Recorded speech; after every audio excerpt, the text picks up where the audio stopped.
깨워졌어요. 미국의 칼럼니스트인 기디언 네치먼이 불안의 시대라는 책을 썼습니다.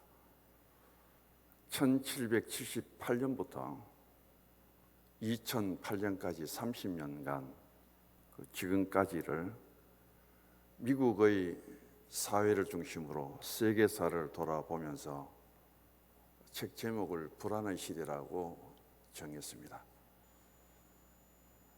세 등분으로 구분을 했는데요. 1978년부터 1991년까지를 전환의 시대라고 했고요.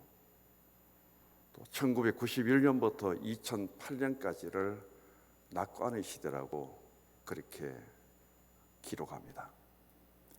2008년부터 지금까지 현재를 불안의 시대라고 말합니다. 1978년도에 중국은 등소평이라는 사람이 개방 정책을 통해서 중국 경제가 30년 만에 얼마만큼 성장해서 세계 강국으로 도약했는가, 이것을 정리합니다. 2년 뒤에 1980년에는 소련의 미하일 고르바초프가 정치 경제 개방 정책을 썼는데 중국하고는 정반대로 이 정책에 실패를 하고 소련 연방이 파괴됩니다. 그래서 아주 미국과 맞섰던 강대국인 소련이 러시아가 되고 굉장히 나라가 약해져 버리죠. 이 시대가 세계적으로 굉장히 많은 전환의 시대가 이루어지는 가운데 또 유럽은 연합을 이루어서 유로화라는 경제 통화 정책까지 공동으로 사용하는 그런 거대한 단체로 나타납니다. 그 다음 그 시대가 지나서 1991년부터 2008년까지를 낙관의 시대라고 하는데, 이때는 미국을 상대할 어느 나라가 없습니다. 팍스 아메리카라 할 만큼 미국이 세계 정치, 경제 모든 것을 이끌고 주장하는데 어느 나라도 맞설 수 있는 국가가 없습니다. 그래서 이 시대의 미국은 굉장히 낙관적으로 자신들의 역사를 조명하죠. 그런데 2008년 이후에 그렇게 낙관적인 힘을 가졌던 미국이 5가지 문제로 하여금 흔들리게 되고 불안의 시대가 다가온다고 보고 있습니다. 그중 하나가 민주주의 발전에 대한 믿음이 깨어진다는 거예요. 이라크 전쟁, 아프가니스탄 전쟁과 내분을 통해서 민주주의가 도대체 뭐냐? 미국이 받쳐주고 미국이 도와주면 그 나라의 민주화가 어떻게 이루어지느냐? 거기에 대한 믿음이 깨어지는 상태 속에 있고, 두 번째는 자유시장 경제가 위협을 받고 있다는 겁니다. 거대한 미국이 경제가 흔들릴 만큼, 그래서 국가가 시장을 통제하고 국가가 시장을 다스리려고 하는 각 나라마다 무역 전쟁이 심각하게 일어나고 도전받는 그 불안이 생기게 되었다고 하죠. 세 번째는 기술혁명입니다. 어느 때보다도 IT가 발전하지만은 그 발전이 다른 분야보다 군사 분야에 더 많이 도입되어서 나라마다 군비 경쟁이 일어나게 되고 핵 개발이 일어나게 되고 이런 문제를 통해서 세계가 불안해지게 됩니다. 네 번째는 민주적 평화 이론이 끼어진다는 거예요. 이라크라는 나라, 아프가니스탄이라는 그런 나라에 미국이 정치적으로 경제적으로 엄청나게 도와가 주었는데도 불구하고 하나도 얻은 것은 없습니다. 오히려 미국이라는 나라가 흔들릴 만큼 그런 어려움을 다른 나라 제3국을 돕다가 맞이하는 현상을 초래하게 되죠. 그 다음 다섯 번째가 미국의 힘이 얼마나 세상을, 이 세계를 지배하고 지탱할 수 있을 것인가, 거기에 대한 회의가 찾아왔다는 겁니다. 가장 낙관적이고 미국이 세계를 지배할 줄 알았는데 이 다섯 가지 불안의 요소를 통해서 굉장히 흔들리고 있는 지금 미국은 세계 민주주의 본이라고 하는 이 나라가 물러나는 대통령과 새로 취임하게 될 대통령 사이에 트럼프와 바이든의 이 정권 교체 시기에 의회 폭동이 일어나서 세계사의 가장 부끄러운 오점을 지금 남기고 있습니다. 어제까지 코로나19가 미국에만 확진자가 2,534만 명, 사망자가 39만 2천 명. 전 세계 코로나19의 확진자 중에 20%가 미국 사람이고 20%가 사망자가 미국 국민들 속에서 이루어졌다는 사실을 보면은 과연 미국이 그만한 힘을 갖고 세계를 지배하고 통치하는 그런 권위와 위험이 있는 나라인가, 이 도전을 지금 심각하게 받고 있다는 거예요. 저는 책 서두를 보다가 너무 내용이 오늘 시대와 잘 적용이 되고 글을 너무 잘 쓴 것 같아서 제가 다 읽지는 못했는데 이 책에 심취해서 지금 읽어가고 있습니다. 코로나19가 1년 이상 지속되면서 우리는 어느 때보다도 불안해하고 있습니다. 오늘 이 시대의 특징 중에 하나는 불안입니다. 사람을 만나면은 혹시 코로나 확진자는 아닐까? 증상 없는 자들을 통해서, 누구를 통해서 나도 그 병에 걸리지는 않을까? 우리는 그런 불안 속에 오늘 또 살아가고 있습니다. 교회는 불안을 넘어 행정조치와 맞서면서 신앙 공동체를 지켜야 할 위기에 있습니다. 행정조치는 형평성과 공평성에 많은 문제를 안고 있지요.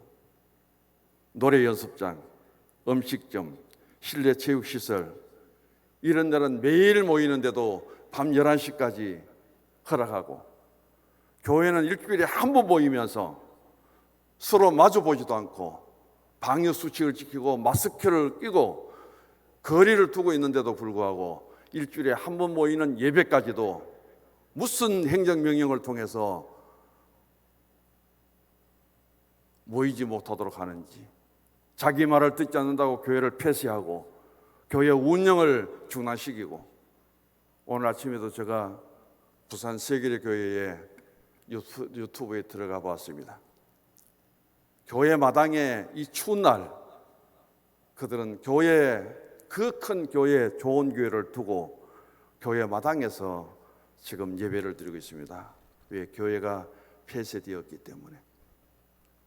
오늘 우리는 이런 가운데서도 하나님께 예배드리는 것을 생명처럼 여기고, 교회는 그 추운 데 앉아서 그래도 찬송하고 기도하며 하나님 앞에 믿음으로 나아가는 모습을 바라볼 때, 오늘 우리는 그럼에도 이런 교회당 안에서 성전 예배로, 가정에서 영성 예배로 함께 드릴 수 있는 것이 얼마나 은혜며 복인지 하나님 앞에 감사할 뿐입니다.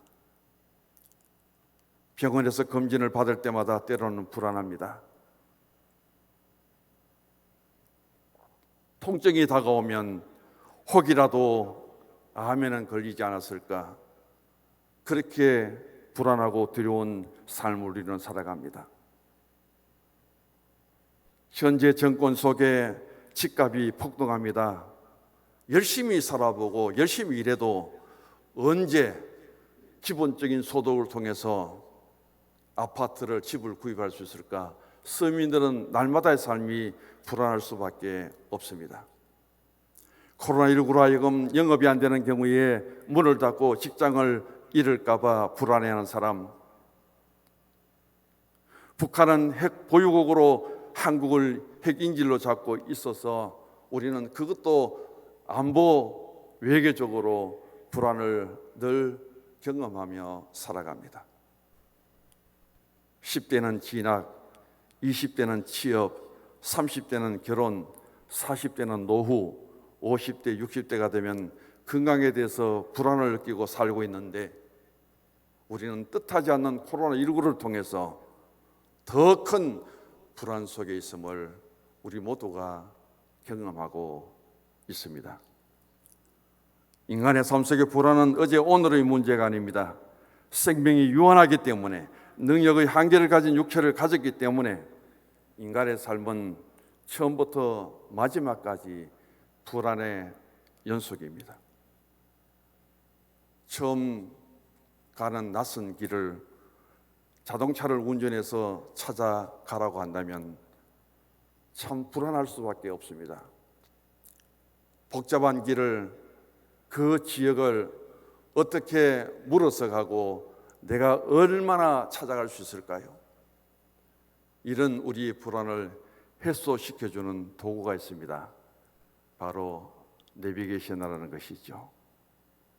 GPS라고 하는 이 기술을 통해서 지구의 한 위치 측정과 개체를 통해서 위도와 경도와 고도로 하여금 아주 정확한 수치를 기술적으로, 기계적으로 우리에게 표시해주는 시스템이 바로 GPS 내비게이션입니다.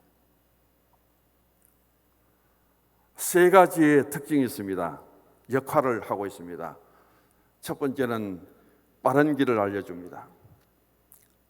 내가 출발하는 지역에서부터 목적지까지 입력을 시키면 가장 빠른 길,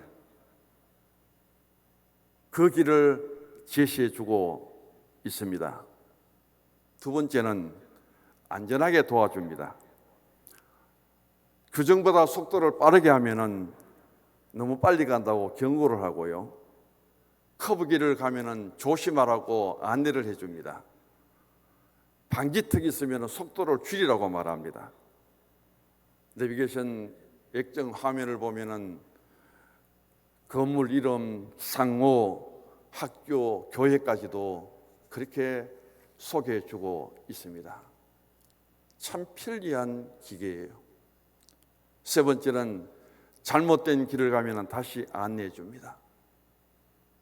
그러면 그곳에서부터 다시 서치를 해서 새로운 길을 알려주는데 얼마나 친절하냐 하면은 10번을 내가 잘못 가도 한 번도 불평하고 원망하지 않습니다. 꾸중하지 않습니다. 또 새로운 길을 알려줍니다. 내비게이션을 들고 가다 보면은 내가 운전하는데 가장 편리한, 가장 정확한 정보로 하여금 옆에 개인 비서를 두어도 그만큼은 친절하게 해주지 못할 겁니다. 이런 내비게이션보다 우리 인생의 길을, 우리의 삶의 길을 가장 정확하게 인도해 주시는 분이 계십니다. 그분이 바로 우리가 믿는 하나님이십니다. 아담 이후에 이 땅에 살고 있는 수없이 많은 인류가 하나님의 인도를 받은 사람은 실패한 사람이 없습니다. 하나님의 인도하심과 하나님의 도우심을 통하여 살아간 인생은 참 아름다운 믿음의 발자취를 남길 뿐 아니라 하나님은 승리의 길로 그들을 인도해 주셨습니다. 그분이 바로 하나님이신데 아브라함을 보시기 바랍니다. 본토 친척 아비 집을 떠나 내가 내게 지시할 땅으로 가라고 하셨습니다. 정확한 장소가 어디인지 모릅니다. 하나님이 인도하시는 대로만 따라갑니다. 결과는 하나님의 은혜와 복을 가장 많이 받은 사람, 그래서 아브라함은 믿음의 조상까지 됩니다. 이삭이 있습니다. 창세기 26장에 흉년이 들었습니다. 이삭은 흉년이던 가나안을 버리고 풍년이던 애굽으로 가려고 할 때 하나님이 가지 말라고 그 길을 막습니다. 그리고 하나님의 인도하심을 따라 가장 흉년이 들었던 이 그랄 땅에 이 이삭은 농사를 짓습니다. 그런데 가장 가물고 기근이 심했던 그 땅에 이삭이 심은 농사에 100배의 수확을 거둡니다. 하나님의 인도하심, 하나님의 지시하심을 준행하니까 이런 복을 이삭이 체험하게 됩니다. 다윗도 하나님 인도하심을 받는데 다윗은 전쟁에서 한 번도 져본 적이 없습니다. 왜냐하면 다윗은 전쟁에 나갈 때마다 가장 먼저 한 일이 하나님의 뜻을 물었습니다. 다른 말로는 기도하였지요. 하나님, 이런 전쟁이 있는데 제가 전쟁에 나가야 될까요? 나가지 말까요? 하나님, 이번 싸움에서 저들을 이스라엘 우리의 손에 붙이겠습니까? 아니면은 하나님 이 전쟁을 어떻게 해야 되겠습니까? 그럴 때마다 하나님은 다윗에게 응답하십니다. 나가라. 저들을 너의 손에 붙이겠다. 그 전투는 100번 하면 100번 다 승리를 할 수밖에 없습니다. 하나님은 한 개인에게도 이렇게 인도하시는 하나님일 뿐 아니라 하나님은 공동체 가운데도 인도하십니다. 애굽에서 구원받은 이스라엘 백성들을 그냥 버리지 아니하시고 광야에서는 구름 기둥과 불 기둥으로 인도하십니다. 광야에서 신앙의 중심지 하나님 앞에 성막을 지어야 될 때 어떻게 짓는지 방법까지도 하나님은 가르쳐 주십니다. 그리고 약속된 땅에 하나님은 하나님 백성들을 인도하여 주셔서 가나안 땅으로 들여주십니다. 다윗은 고백합니다. 푸른 초장에 누시며 쉴만한 일가로 인도하시는 분이 바로 하나님이시라고. 잠언서 16장 9절에 사람이 마음으로 자기의 길을 계획할지라도 그 걸음을 인도하시는 분은 여호와라고 고백하고 있습니다. 오늘 성경 본문을 우리가 보시기 바랍니다. 신명기 31장. 이 시대도 굉장히 불안한 시대입니다. 애굽 땅에 430년 종생활하던 이스라엘들을 하나님이 선택하셔서 모세를 세우시고 그 모세를 지도자로 삼고 40년 동안 광야길을 걸어오게 하셨습니다. 그런데 갑자기 예고도 없이 하나님은 그 지도자 모세를 죽도록 합니다. 지도자를 잃어버렸습니다. 민족적인 불안이 극에 달했습니다. 여호수아는 아직도 지도자로 검증이 되지 않았습니다. 가나안 땅은 한 번도 가보지 않았던 땅입니다. 누구도 쉽게 건널 수 없는 요단강이 가로막고 있습니다. 가나안 땅에는 여리고성이 있고요. 가나안의 7 부족들이 무장된 가운데 살고 있습니다. 그럼에도 불구하고 이스라엘 백성들은 한 사람도 무장하고 싸움을 잘할 수 있는 군인들이 없습니다. 40년간 고생하여 요단강 앞에까지 왔는데 한순간에 생명도 가족도 다 잃어버릴 수 있는 상태 속에 있습니다. 전쟁에 참석하면은 자식도 잃을 수 있고 남편도 잃을 수 있고 아니면 가나안 7 부족에게 이스라엘 백성 전체가 전멸될 수도 있습니다. 이런 불안한 속에 있을 때에 하나님은 말씀합니다. 오늘 본문 8절에 보시면은 같이 읽습니다. 그리하면 여호와 그가 내 앞에서 가시며 너와 함께 하사 너를 떠나지 아니하시며 버리지 아니하시리니 너는 두려워하지 말라 놀라지 말라. 하나님이 앞서가신다. 불안해하지 말고 두려워하지 말아라. 그렇게 약속해 주십니다. 오늘 여기에서 내 앞에서 가시며, 내는 바로 여호수아를 가리킵니다. 모세의 뒤를 이어 지도자가 된 이 여호수아 앞에 하나님이 먼저 가셔서 그 하나님이 택한 백성들 여호수아를 도와주시고 인도해 주시겠다는 약속입니다. 그래서 내 인생 내가 앞서가는 것이 아니라 바로 하나님의 택한 하나님의 사람 앞에 오늘도 하나님이 앞서 가시는 그 모습을 보여주고 있습니다. 3절의 말씀도 마찬가지입니다. 여호와께서 이미 말씀하신 것과 같이 내 하나님 여호와께서 너보다 먼저 건너가사, 이스라엘 백성들이 먼저 가나안에 들어갈 것이 아니라 하나님 먼저 건너가사, 이스라엘이 요단을 먼저 건너는 것이 아니라 하나님 먼저 건너가사, 바로 여기에서 하나님이 얼마나 이 백성들을 앞에서 이끌어 주시는지를, 인도해 주시는지를 보여주고 있습니다. 그래서 오늘 본문 3절과 8절은 하나님은 앞서가셔서 우리를 인도하시는 분이시다. 하나님은 앞서 우리의 길을 인도하시고, 앞서 구름 기둥을 세워주시고, 앞서 불기둥을 세워주시고, 하나님은 우리에게 그런 은혜를 베푸시는 하나님이시라는 것을 여기에서 증거해주고 있습니다. 두 번째, 앞서가시는 하나님은 대적을 멸하시는 승리의 하나님입니다. 3절 같이 읽습니다. 여호와께서 이미 말씀하신 것과 같이 내 하나님 여호와께서 너보다 먼저 건너가사 이 민족들을 내 앞에서 멸하시고 내가 그 땅을 차지하게 할 것이며, 여호수아는 내 앞에서 건너갈지라. 이 민족들은 가나안 족속입니다. 가나안의 7부족이 헷, 기르가스, 아모리, 가나안, 브리스, 히위, 여부스 족속이 이미 가나안 땅에 살고 있습니다.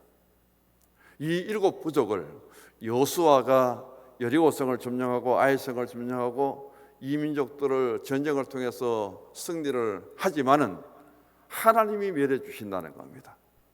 하나님이 이기게 해 주신다는 거예요. 이들을 하나님께서 어떻게 이기게 해 주시는가? 그 예로 4절에 이렇게 말씀합니다. 지금 이스라엘 백성들은 요단을 건너지 않았어요. 바로 요단 동편에 있습니다. 여기에 광야에서 가장 강성한 나라와 힘이 있던 곳이 어디냐면은 바로 아모리 왕 시온 옥입니다. 이들을 하나님이 멸해 주시는 거예요. 이기게 해 주시는 겁니다. 그래서 이들을 이기고 너희들이 요단을 건너서 가나안에 들어갈 수 있는 것처럼 가나안의 7부족이 강성하고 힘이 있다 할지라도 내가 그들을 멸해 주실 것이다. 그렇게 하나님이 말씀하시고 5절에 가면은 이렇게 말합니다. 여호와께서 그들을 너희 앞에 넘기시리니, 승리에 대한 확실한 약속을 던져주고 있습니다. 이제 요단강을 건너가면은 생각지도 않았던 여리고성이 장애물이 될지라도 앞서가시는 하나님은 그 여리고성을 무너뜨려 주실 것이다. 넘어가게 해 주실 것이다. 여리고성은 이스라엘 민족들이 어떻게 싸워서 무너뜨렸습니까? 어떻게 이겼습니까? 아무것도 한 일이 없어요. 작전도 하나님이 세우시고 이스라엘 백성들이 한 일은 그냥 하나님 말씀 순종한 것밖에 없습니다. 하루에 한 바퀴씩, 마지막 날은 7바퀴, 그리고 하나님의 말씀을 따라 준행할 때 여리고성이 그냥 무너져 버립니다. 하나님은 이렇게 하나님의 백성들이 가나안 땅에 들어가기 전에, 전쟁을 하기 전에 벌써 승리에 대한 확신을 이들에게 심어줍니다. 불안해합니다. 두려워하고 있습니다. 그런 그들에게 이렇게 약속하신 하나님은 6절에 말씀합니다. 너희는 강하고 담대하라. 두려워하지 말아라. 불안해하지 말아라. 떨지 말아라. 6절 다시 읽습니다. 너희는 강하고 담대하라. 두려워하지 말라. 그들 앞에서 떨지 말라. 이는 내 하나님 여호와 그가 너와 함께 가시며 결코 너를 떠나지 아니하시며 버리지 아니할 것임이라 하고, 이만큼 확신을 주고 있습니다. 7절은 또다시 확인합니다. 모세가 여호수아를 불러 온 이스라엘의 목전에서 그에게 이르되 너는 강하고 담대하라. 이 백성을 거느리고 여호와께서 그들의 조상에게 주리라고 명세하신 땅에 들어가서 그들에게 그 땅을 차지하게 하라. 여기에서 강조되는 말씀이 바로 강하라, 담대하라는 말씀입니다. 강해야 되고 담대해야 그 땅에 들어갈 수 있다는 것이죠. 하나님이 기뻐하시는 신앙생활은 바로 강한 믿음, 담대한 믿음입니다. 다른 말로 하면 용기라고 할 수 있습니다. 하나님이 주신 사명을 이루는 데는 용기가 필요합니다. 신앙의 훌륭한 인물들은 하나님 이름으로 그들은 신앙의 담대함을 가지고 용기를 가졌던 신앙의 사람들입니다.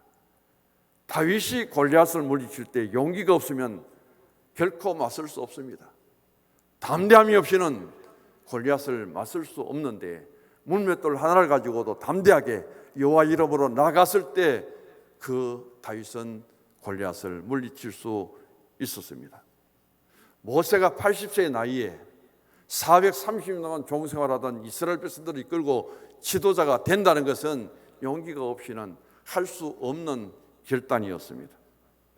다니엘과 그의 친구들이 풀무불에 사자굴에 들어가서도 갈지라도 자신의 믿음을 지킬 수 있었던 것은 믿음의 용기가 있었기 때문에, 담대함이 있었기 때문에, 그럼에도 불구하고라는, 하나님이 우리를 보내주시고 하나님 나라를 살려주시면은 너무 은혜가 감사할 뿐이지만, 그럼에도 불구하고 이 신앙 지키다가 사자굴에 죽을지라도 풀물에 타 죽을지라도 이 믿음을 지키겠다는, 신학적으로 인스파이트 오브라는, 그럼에도 불구하고 이 신앙은 우리에게 굉장한 용기와 담대함을 요구하고 있습니다.